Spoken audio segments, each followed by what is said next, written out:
All praises to the Most High God of Abraham, Isaac, and Jacob, and peace to everyone joining me on this program. This is the Fountain of Israel's Bible Studies program. And as always, it's an honor for me to stand before you on the Lord's holy Sabbath day. Now, before we get started, let me go ahead and remind you to like, share, comment, and subscribe. And by all means, tell a friend to tell a friend to tell a friend. And while you're at it, don't forget to smash that notification bell because I do not want you to miss any of our lessons. And if you feel so inclined because you are being edified by these lessons and you would like to donate, check the description box down below. Now, with that being out of the way, we're going to go ahead and jump into our lesson. And this is the lesson of our Commandment series. Okay, this is my Commandment series lesson where I take each one of the top 10 commandments, the 10 commandments, and I break down each one and go a little bit in depth in there.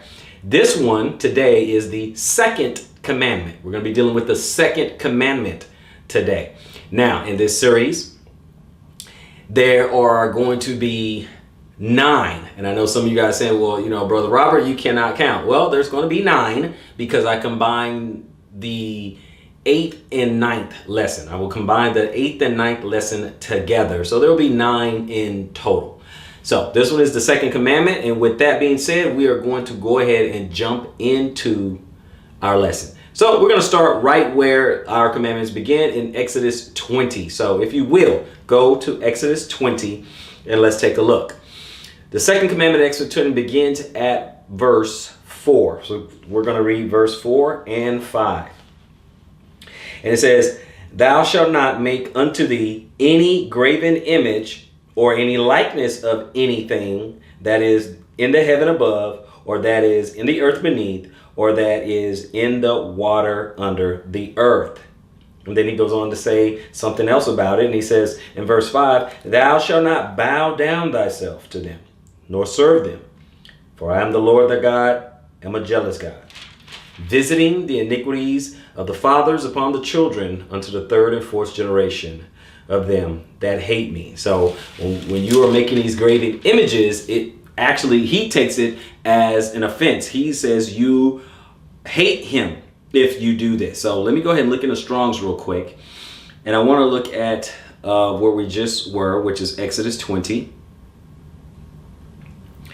And when I get to the Strong's, I want to go ahead and look at image, right? Okay, which is the Hebrew 6459, pesel, okay, which is basically an idol or an image or carved or graven, right? So when you see a graven image, it's like a carved image. And of course, back then, you know, that's what they did when they made their images. When they made their idols, they would carve it out, carve out a likeness, whether it be an ox like the golden calf. That's molten metal, of course, but when they wanted to make that, they would craft an idol. In that case of the golden calf, they would craft, you know, the metal. Then they would craft wood. They would craft stone. Okay, these are different times, right?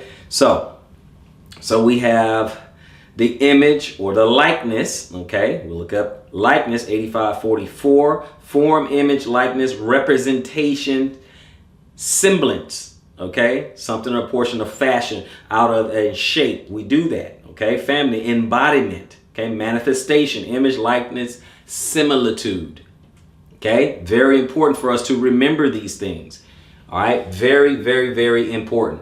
So he says don't make it, and it doesn't matter where it comes from, whether it be in the heavens, whether it be on the earth, whether it be in the water. Don't make a similitude. Don't fashion something as a god.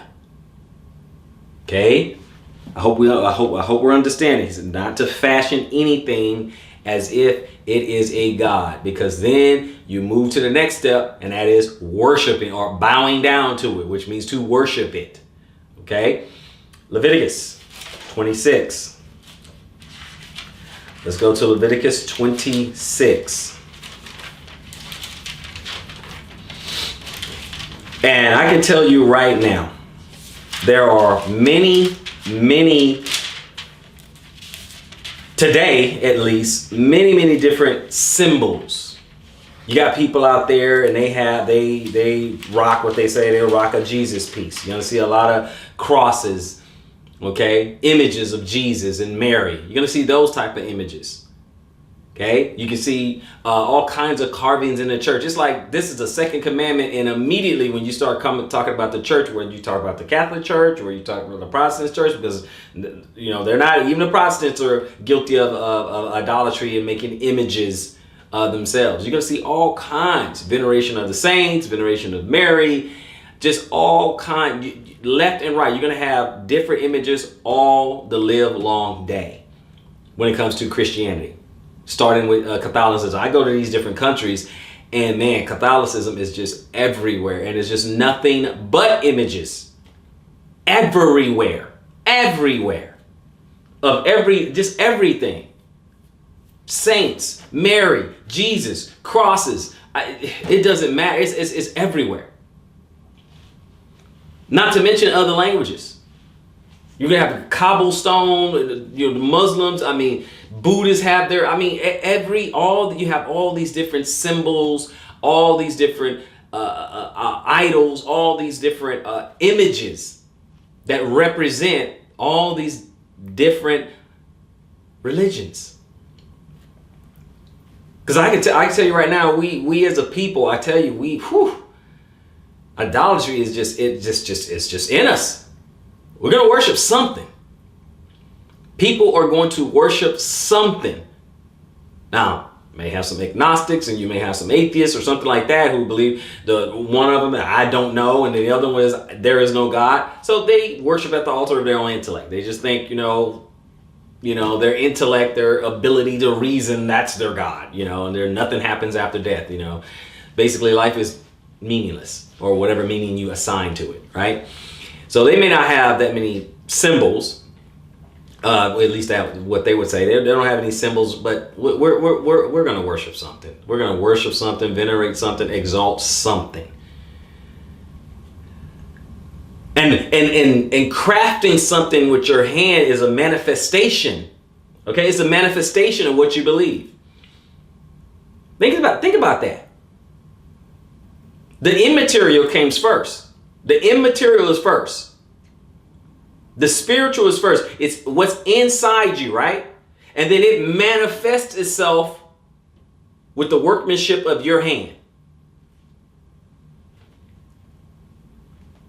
This is why the Most High would tell us left and right, don't do this, don't do this. And sometime, in his infinite wisdom, he'll even tell us why. Because you're going to bow down, you're going to become ensnared by it, you're going to get caught up.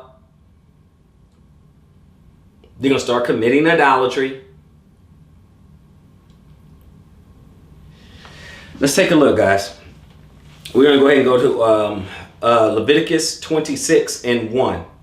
It says, Ye shall make you no idols, nor graven image, neither rear you up a standing image, neither shall ye set up an image of stone in your land to bow down unto it, for I am the Lord your God. You're not going to do that. Don't do this. Don't do it. Don't do it.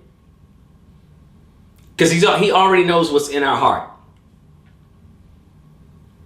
He knows we need a target. We need an aim. We need something. Something tangible, something physical, something we can point to. Oh, this is where I'm giving my worship. This is what I'm paying homage to. We aim it. Understand? Let's keep going.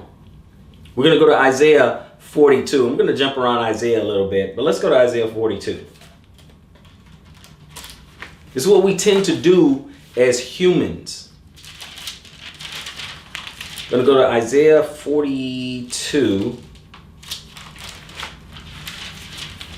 And I'm going to pick it up at verse 6. We're going to read 6 through 8. Isaiah 42, 6 through 8, which reads, I, the Lord, have called thee in righteousness, and I will hold thy hand and will keep thee and give thee for a covenant of the people, for a light of the Gentiles, to open the blind eyes, to bring out the prisoners from the prison, and them that sit in darkness out of the prison house. I am the Lord. That is my name. And my glory will I not give to another, neither my praise to graven images. He is not in the graven images. And I know some people, you have it in sincerity. I get it. I get it. You want to have a little cross and all that. I get it. I had a bunch of that. So I get it. You want something to remind you. Something to aim that praise at. Something to focus your worship. He said not to do it. He said not to make those images.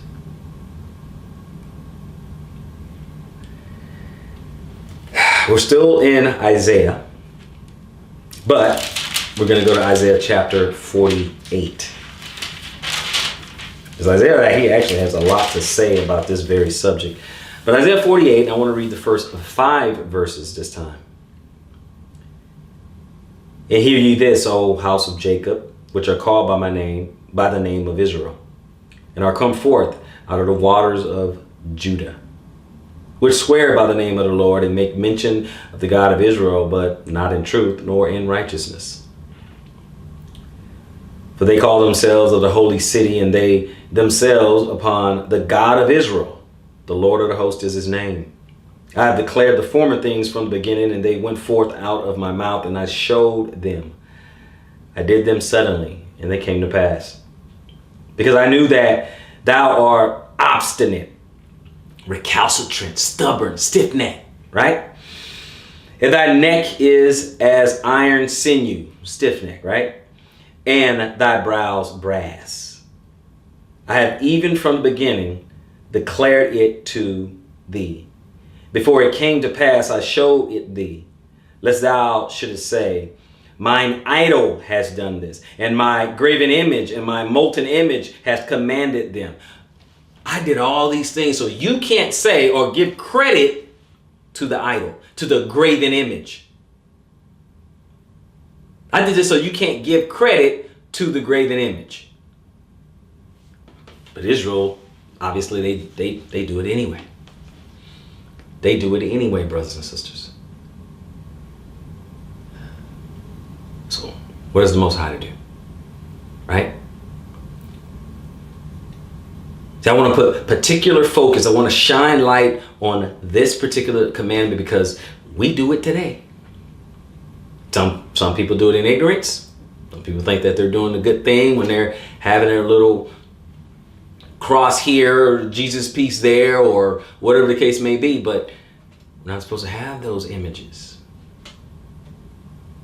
Not supposed to have those images. Now, I know brethren, those of our ilk, may have a different rendition of what, the Messiah, what he may look like. Because we know the traditional image of Christ. We know the traditional image of Jesus, right? We know the picture that they put forth to us right now, right? Long, stringy, brown hair, sometimes blue eyes, bearded and stuff like that. And so I know the people who are of this particular faith or belief, they will have another image. They will have like a different image. Now, I don't see this image being, sold in the marketplace necessarily. I see the images online. I see that. I see the white, woolly hair, eyes red fire, burnt brass skin. I see those images. But again, I can't justify either one of them. Now, I know that is just an explanation. I know that is a descriptor.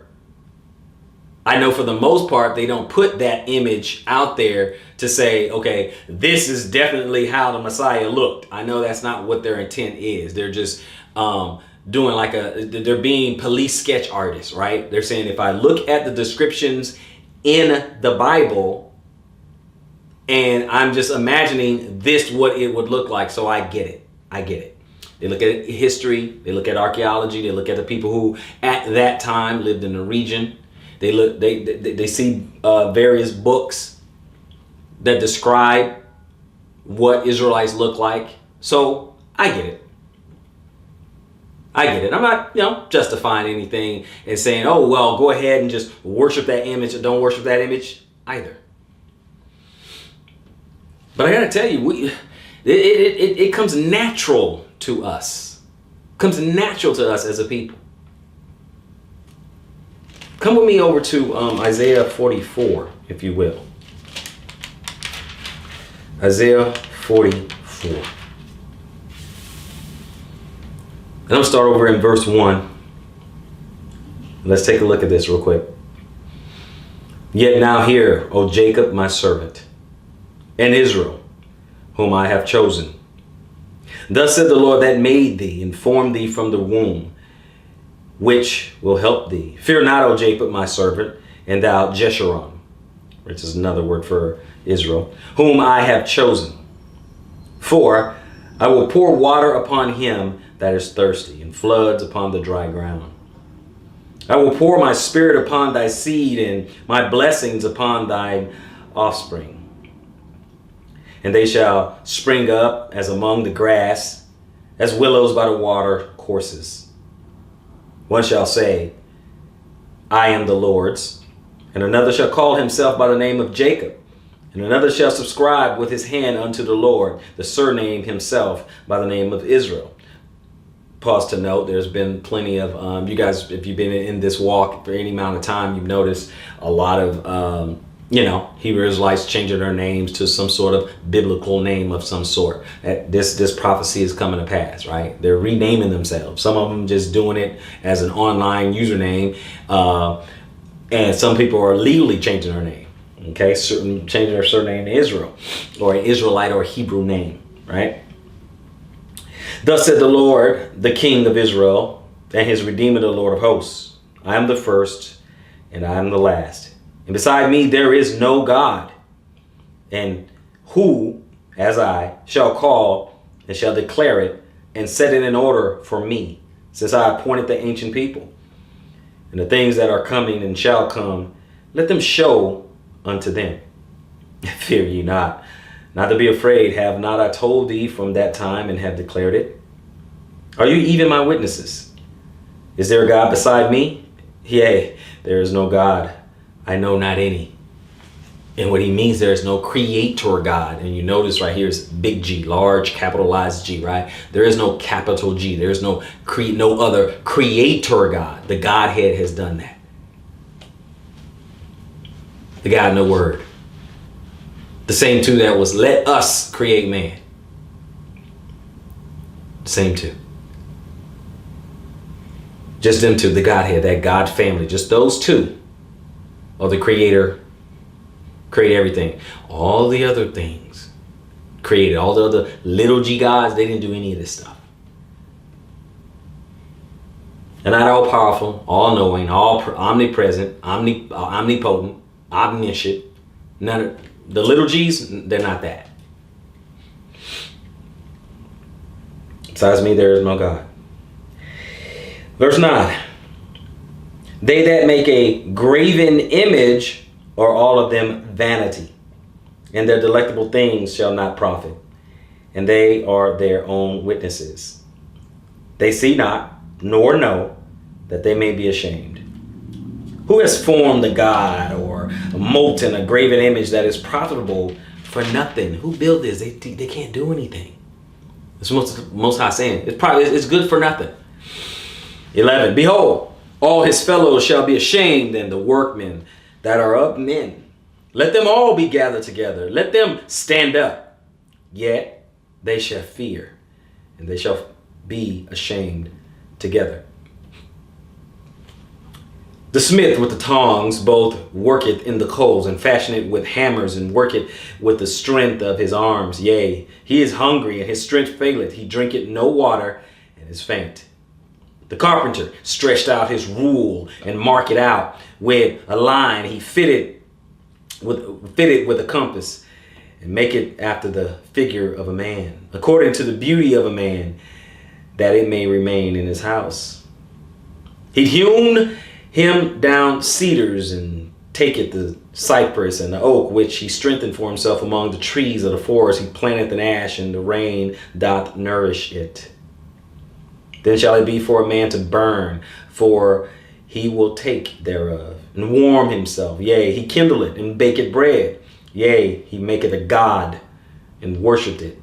He maketh it a graven image, and falleth down thereunto. He burneth part thereof in the fire, with part thereof he eateth flesh. He roasted roast, and is satisfied. Yea, he warmeth himself, and says, Aha, I am warm.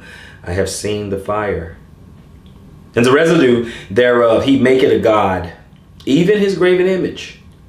He falleth down unto it, and worshipeth, and prayed unto it, and said, Deliver me, for thou art my God. And they have not known nor understood, for he has shut their eyes, that they cannot see, and their hearts, that they cannot understand. And none consider it in his heart, neither is there knowledge nor understanding to say, I have burned part of it in the fire, yea, also I have baked bread upon the coals thereof. I have roasted flesh and eaten it, and shall I make the residue thereof an abomination? Shall I fall down to the stock of a tree? He feedeth on ashes. A deceived heart has turned him aside, that he cannot deliver his soul, nor say, Is there not a lie in my right hand? And we'll finish at 21. And remember these, O Jacob and Israel, for thou art my servant, and I have formed thee. Thou art my servant, O Israel. Thou shalt not be forgotten of me. So the Most High is telling, he showed Israel right there through the prophet Isaiah, this is what Israel has done. This is what they've been doing. They fashioned these gods with their very own hands. These gods that can do nothing. They have no power. That needs to be born. And they still give the credit to the idol. He said, but I'm not going to forget you. And they still give the credit to the idol.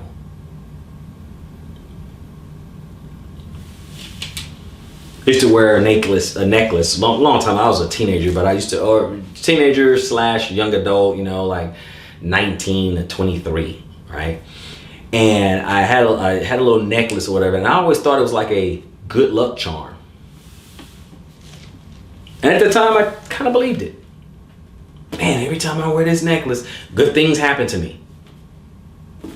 Giving the credit, whatever it could have been my good decisions, could have been that. Talking about the good things that I've done. I'm not saying everything was great, but when something good happened, it could have been a result of a good decision, could have been right place at the right time. I don't know. But I was crediting it to that charm, to that little necklace I had all those decades ago.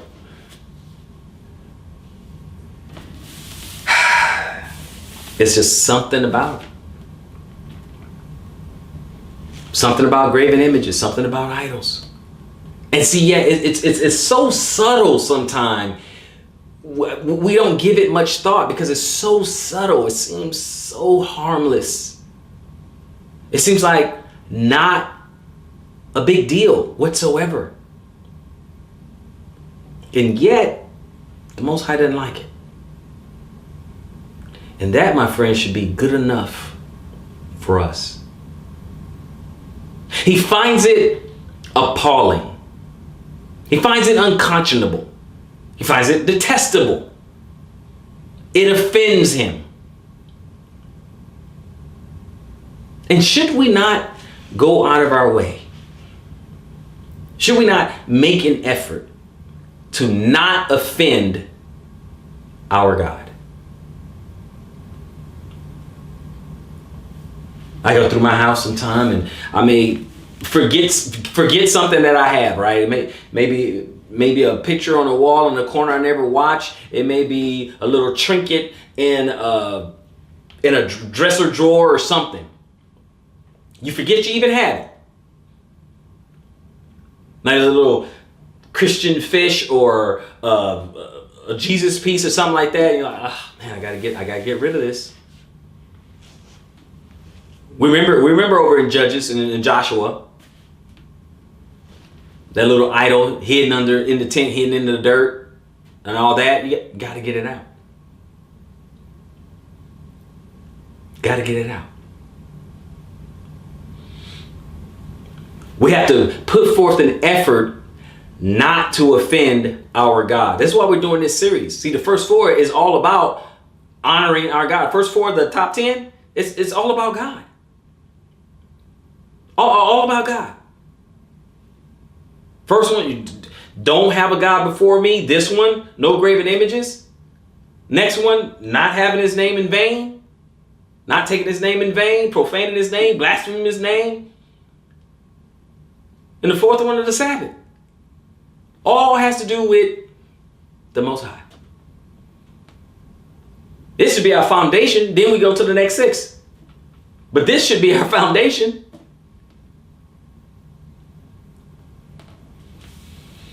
Deuteronomy 4.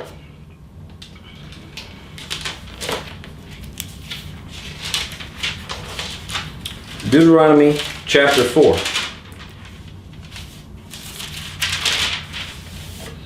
Deuteronomy chapter 4, and let's start at verse 1. We'll read about 20 verses. Let's take a look at this. Now therefore hearken, O Israel, unto the statutes and unto the judgments which I teach you, for to do them, that you may live and go in and possess the land which the Lord God of your fathers given you. You shall not add unto the word which I command you, neither shall ye diminish out from it, that you may keep the commandments of the Lord your God, which I command thee. Your eyes have seen what the Lord did because of Baal Peor. For all the men that follow Baal Peor, the Lord thy God has destroyed them from among you. But you that did cleave unto the Lord your God are alive, every one of you, this day. Behold, I have taught you statutes and judgments, even as the Lord my God commanded me, that ye should do so in the land which ye go to possess it. Keep therefore and do them, for this is your wisdom and understanding in the sight of the nations, which shall hear of these statutes, and say, surely this great nation is a wise and understanding people. For what nation is there so great, who had a God so nigh unto them, as the Lord our God is in all things that we call upon him for? And what nation is there so great that has statutes and judgment, so righteous as in all this law, which I set before you this day? Only take heed to yourselves and keep thy soul diligently, lest thou forget the things which thine eyes have seen, and lest they depart from thy heart all the days of thy life. But teach them thy sons and thy sons' son. Especially the day that thou stoodest before the Lord thy God in Horeb, when the Lord said unto me, gather me the people together, and I will make them hear my words, that they may learn to fear me all the days that they shall live upon the earth, and that they may teach their children. And ye came near and stood under the mountain, and the mountain burned with fire unto the midst of heaven, with darkness, clouds, and thick darkness. And the Lord spake unto you out of the midst of the fire, and you heard the voices of the words, but saw no similitude, only ye heard a voice. And he declared unto you his covenant, which he commanded you to perform, even 10 commandments, and he wrote them upon 2 tables of stone. He's saying that's all you had. That's all you had. You do not need a similitude. But we're going to finish up. We're going to go ahead and continue and stop at about 20. And the Lord commanded me at that time to teach you statutes and judgments, and that ye might do them in the land whither ye go over to possess it. And take ye therefore good heed unto yourselves. For you saw no manner of similitude on the day that the Lord spake unto you in Horeb out of the midst of the fire, lest ye corrupt yourselves and make you a graven image, the similitude of any figure, the likeness of male or female, the likeness of any beast that is on the earth, the likeness of any winged fowl that flieth in the air, the likeness of anything that creepeth on the ground, the likeness of any fish that is in the waters beneath the earth. Unless thou lift up thy eyes unto the heavens, and when thou seest the sun and the moon and the stars, and even all the host of heaven, should be driven to worship them and serve them, which the Lord thy God has divided unto all nations under the whole heaven. But the Lord has taken ye and brought you forth out of the iron furnace, even out of Egypt, to be unto him a people of inheritance, as ye are this day. Because you're going to look at things. You're going to look at the suns and the moon, the stars. You know, we got astronomy, astrology. You have the, where we're reading this. We have what? We have all these signs, right? Taurus and Aries and Capricorn and Cancer and Pisces and so on and so forth. We got all that. You have the Chinese one too. You got the tiger, the horse, the dog, the rat, the dragon, the chicken. Look at everything that the Most High, we as a human being, as a species, we do it. We look at all that.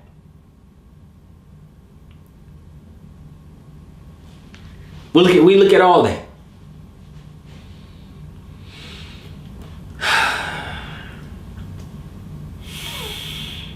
Let's keep going. Deuteronomy chapter 7. One thing, our Creator, He knows us. He knows us. He knows our heart. He knows our mind. He knows how we think. We're very predictable. We can guess human behavior with, psychology, behavioral sciences, things like that. Whether we're alone, whether we're in groups, personality, archetypes, psychological inclinations and stuff. And we can predict how someone would act or respond based on a probability. Right? People are the same. The only thing that changed was time and technology. But people basically are the same. And it can be quite predictable, right? We wouldn't even have the disciplines like counseling and psychology. We wouldn't have that if it wasn't some way we can kind of document and find patterns and things like that, right? But now imagine how much more predictable you are to your Creator. He knows exactly what you're going to do before you do it. Exactly what you're going to do. I mean, even Messiah told Peter, yeah, you're going to deny me 3 times before the cock crows. Yep, already knew he was going to do it. Gave him the heads up, and he still did it. Gave him the heads up, and he still did it. Let's keep it going. We're at Deuteronomy 7, let's do 25 and 26. We're in Deuteronomy 7, 25 and 26. The graven images of their gods shall ye burn with fire, and thou shalt not desire the silver or the gold that is on them, nor take it unto thee, lest thou be snared therein.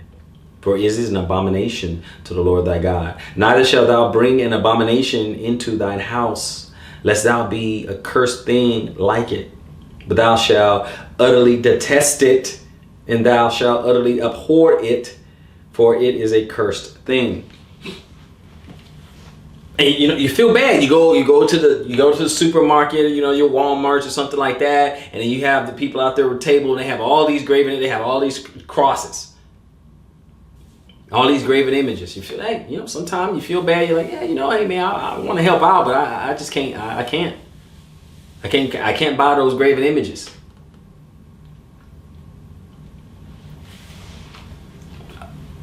Sorry, can't help you out. Can't do it. Because technically, we're supposed to detest it. Technically, all those images that you see, you know, out in the world, or that I may have posted on the screen, you're not supposed to like them. Now, you're not supposed to get all bent out of shape and crash out or nothing like that. But you're supposed to detest them. Be like, nah, I don't want nothing to do with that. Nope, not wearing that.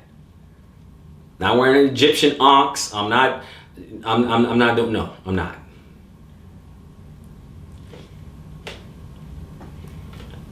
Yep, let's keep it going, guys. Let's go to Psalm.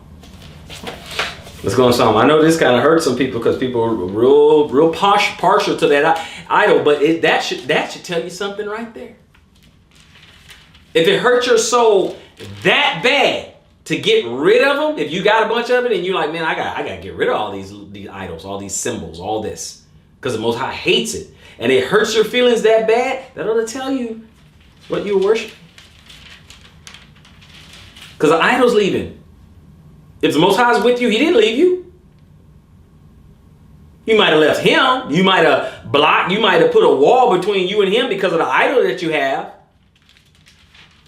But you're not losing him. You're losing that idol. Psalm 115, 1 through 8. Not unto us, O Lord, not unto us, but unto thy name give glory for thy mercy and for thy truth's sake. Wherefore should the heathen say, where is now their God? But our God is in heaven, and he has done whatsoever he has pleased. Their idols are silver and gold, and the work of men's hands. They have mouths, but they speak not. Eyes have they, but they see not. They have ears, but they hear not. Noses have they, but they smell not. They have hands, but they handle not. Feet have they, but they walk not. Neither speak they through their throat. They that make them are like unto them. So is every one that trusted in them. It's just idols made by man, but they don't do anything. They mean nothing. Hey, if I hurt your feelings, but all those images, they mean nothing.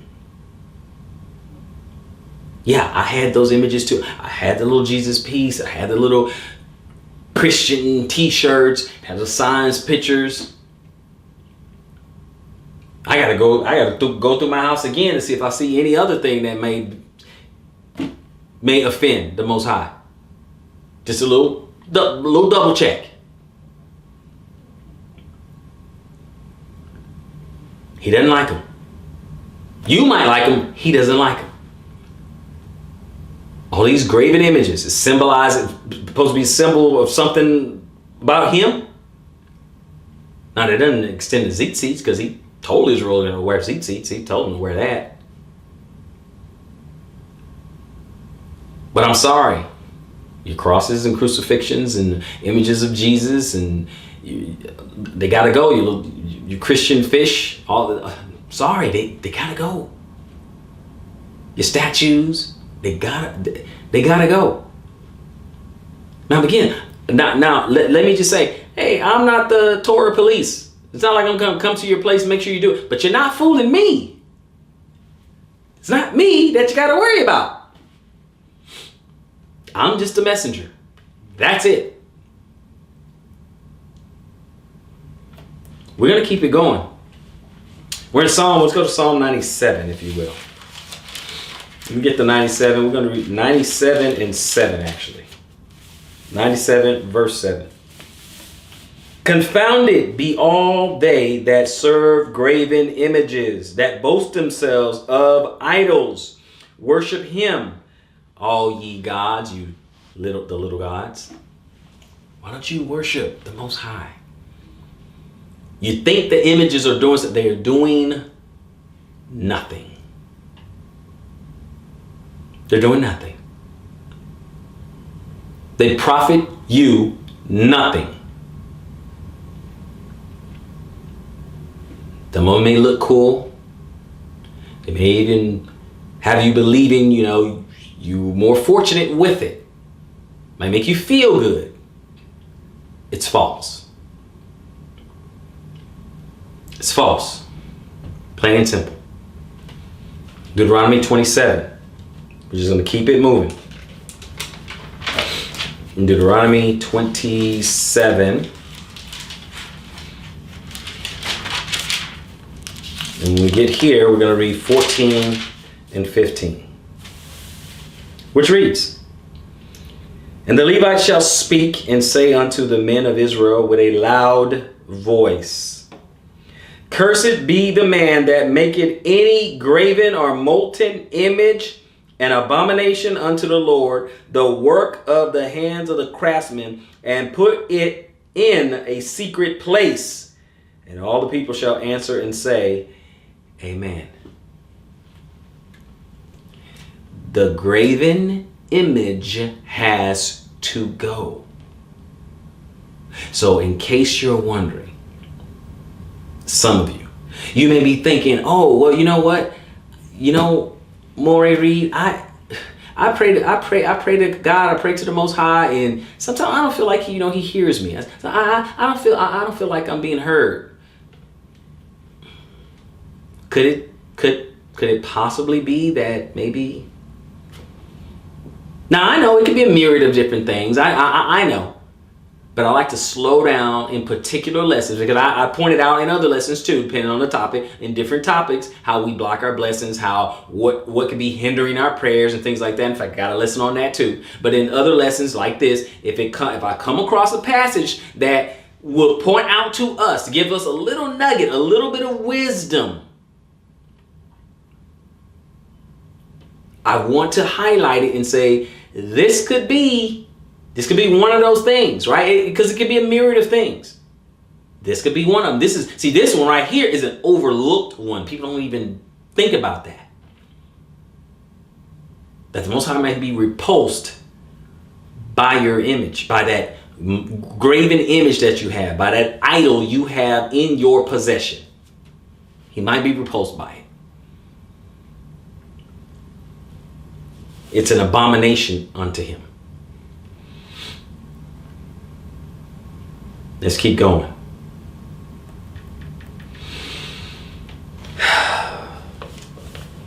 Cursed be the man that maketh any graven or molten image, an abomination unto the Lord, the work of the hands of the craftsmen, and put it in a secret place. And all the people shall answer and say, Amen.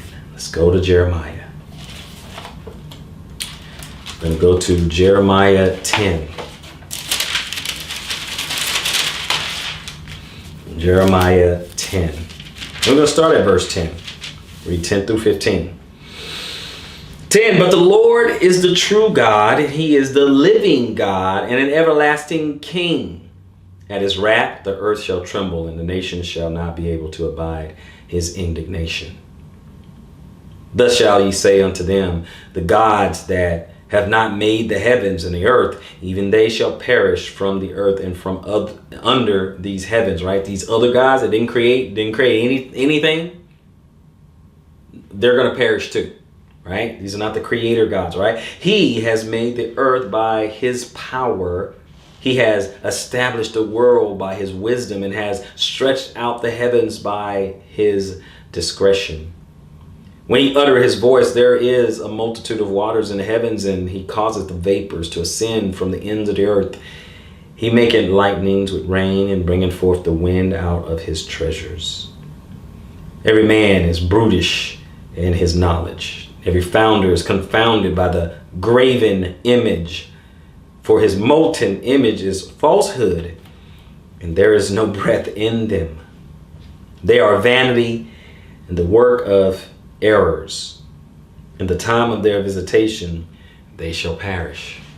All that's going to be gone in the time of visitation. They will mean nothing. They will do nothing. They will not save you. They will not guide you. They will not lead you. They are nothing. They are vain.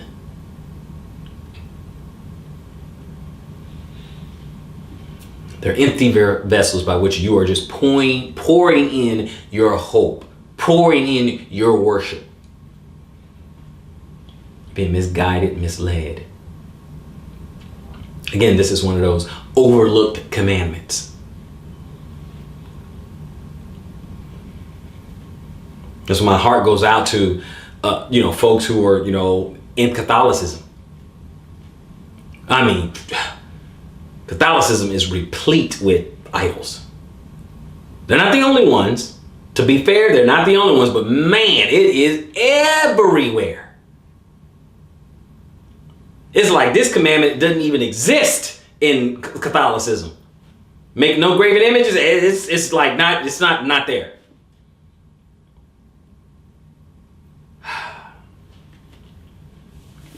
Isaiah 40.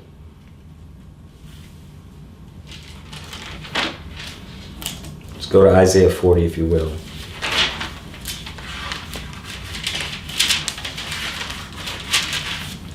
And when we get to Isaiah 40, on 18 to 25.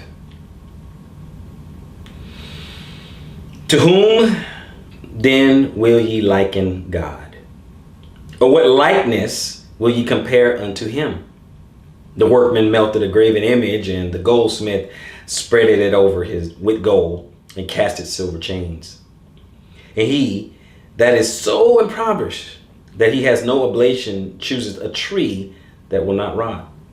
He seeketh unto him a cunning workman to prepare a graven image that shall not be moved. Had ye not known? Had ye not heard? Had it not been told you from the beginning? Have ye not understood from the foundations of the earth? Isaiah's asking questions. Is it he that sitteth upon the circle of the earth, and the inhabitants thereof are as grasshoppers, that stretch out the heavens as a curtain, and spreadeth them out as a tent to dwell in? That bringeth the princes to nothing. He maketh the judges of the earth as vanity. Yea, they shall not be planted. Yea, they shall not be sown. Yea, their stock shall not take root in the earth, and he shall also blow upon them, and they shall wither, and the whirlwind shall take them away as stubble. To whom then will ye liken me, or shall I be equal? Saith the Holy One. All these images. Which one? How are you going to make it like me? How are you going to make it look like me? Do what I do. The Most High is basically telling us, don't waste your time making an image. Don't worry about it. Don't waste your time. Are you beginning to understand? Are you beginning to get the gravitas, what he means by this? He says when we do these things, they are abominable. Doesn't like them. And yet, we persist.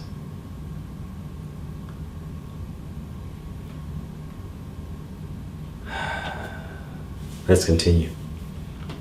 Romans 1. We persist. Romans 1. And we will begin at 1. Romans 1, and we'll begin at 1. We'll stop at 25. Paul, a servant of Jesus Christ, called to be an apostle, separated unto the gospel of God, which he had promised afore by his prophets in the Holy Scriptures, concerning his Son Jesus Christ our Lord, which was made of the seed of David according to the flesh, and declared to be the Son of God with power according to the Spirit of holiness by his resurrection from the dead, by whom we have received grace and apostleship for obedience to the faith among all nations for his name, and among whom are ye also the called of Jesus Christ. So he wanted to exchange the pleasantries in his introduction. To all that be in Roman, beloved of God, called to be saints, grace to you and peace from God our Father and the Lord Jesus Christ.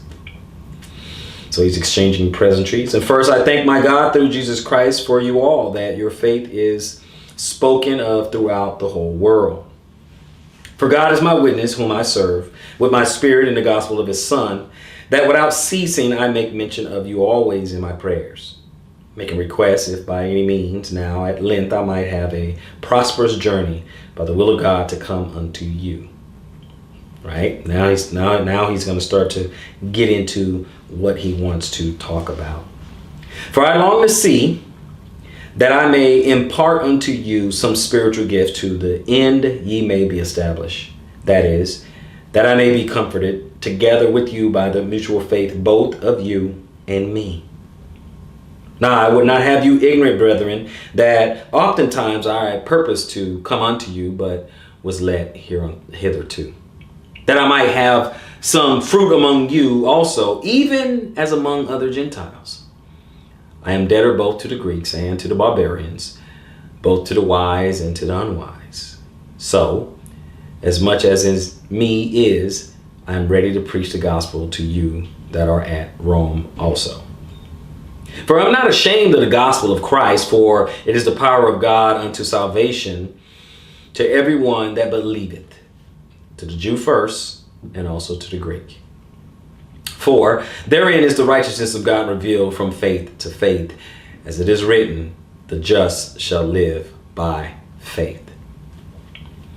For the wrath of God is revealed from heaven again against all ungodliness and unrighteousness of men who hold the truth in unrighteousness. Because that which may be known of God is manifest in them, for God hath showed it unto them. Now, watch right here, guys.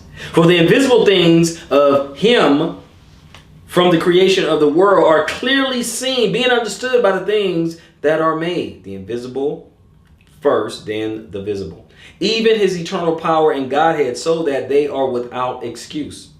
Because that when they knew God, they glorified him not as God, neither were thankful, but became vain in their imaginations. Here we go. And their foolish heart was darkened.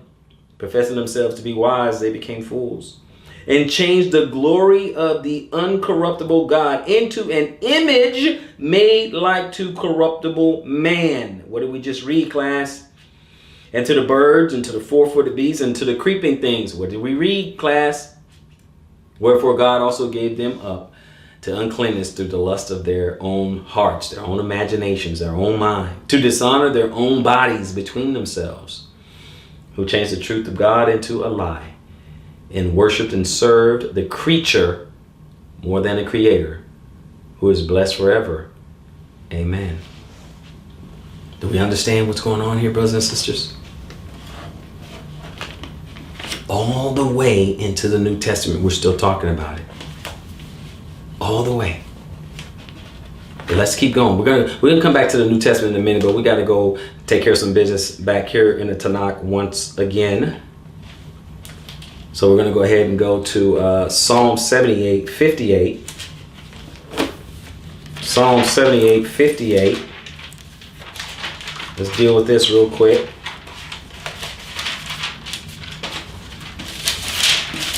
Psalm 78:58. Just want the one verse, which reads,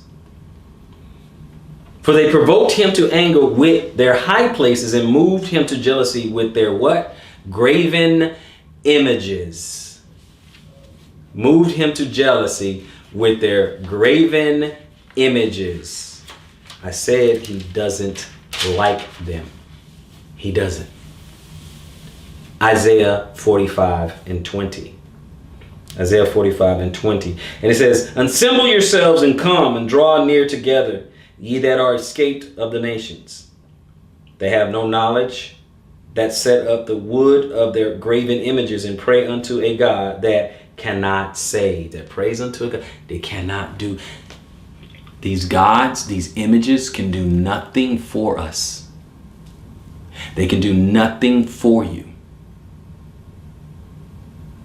I understand sometimes we place emotion into some of these idols, but they do nothing for us. They are abominable to God. Yah is offended. I don't know any other way to say it. He's offended by it. Let's go back to the New Testament, back to Acts. Let's go to the book of Acts. We can go to Acts 10 and 25. Acts 10, 25, we'll read 25 and 26. And he says, and as Peter was coming in, because we find something to worship. We'll find something or someone we venerate. It's like they venerate Mary and all. Don't do that. Don't do that. Acts 10. 25, 26. 25 says this. And as Peter was coming in, Cornelius met him and fell down at his feet and worshiped him. See, some people would like that. Some people's ego would certainly get stroked with that. But 26, what did Peter say? He said, but Peter took him up, saying, stand up. I myself also am a man. Don't worship your reverend, Dr. Bishop, pastor, priest. Don't worship me. I'm just a man. Just a Bible teacher. That's it. Not something to be worshiped. And no other man standing on this earth is either. Respect, sure. You can respect whoever you want. Worship, no. Let's look at this over in let's look at Revelation. Let's look at something else. We are prone to worship. Prone to it. Revelation 19. So many people are ready to bow and genuflect. 19 and 9. 9 and 10. And Revelation 19:9 it says, and he said unto me, write, blessed are they which are called unto the marriage supper of the Lamb. And he said unto me, these are the true sayings of God. And 10. And I fell at his feet to worship him. And he said unto me, see thou do it not. I am thy fellow servant and of thy brethren that have the testimony of Jesus. Worship God. But the testimony of Jesus is a spirit of prophecy. Worship God. Don't worship me. Don't do that. See that you not do that. Revelation 22 and 8. Jump up. 22 verse 8. What did he say? He says, and I, John, saw these things and heard them. And when I had heard and seen, I fell down to worship before the feet of the angel which showed me these things. Then said he unto me, see thou do it not. For I am thy fellow servant and of thy brethren the prophets and of them which keep the sayings of this book. Worship God.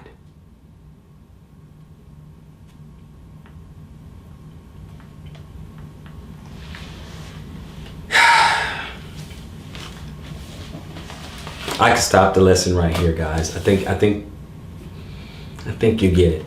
But I'm gonna give you a little bonus. We're gonna go to Micah for a bonus. We'll just go Micah for a couple of bonus scriptures.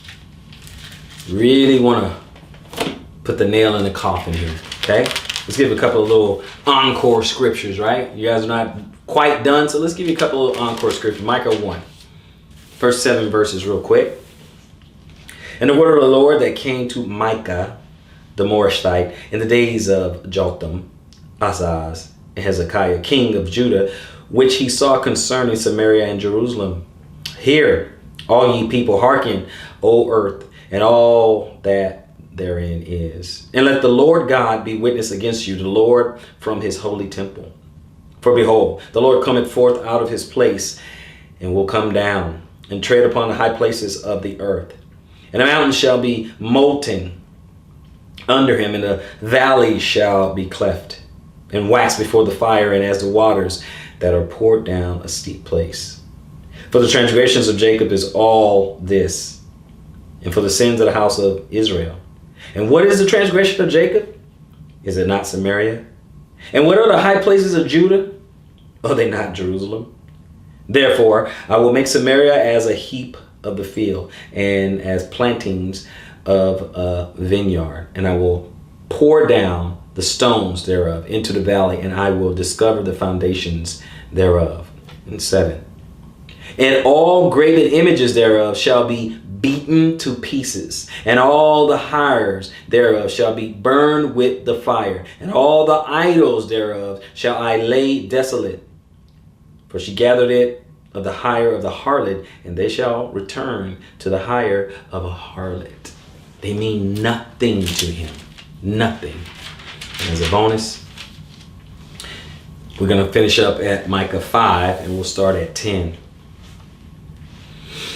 And it shall come to pass in that day, said the Lord, that I will cut off thy horses out of the midst of thee, and I will destroy thy chariots. And I will cut off the cities of thy land, and throw down all thy strongholds.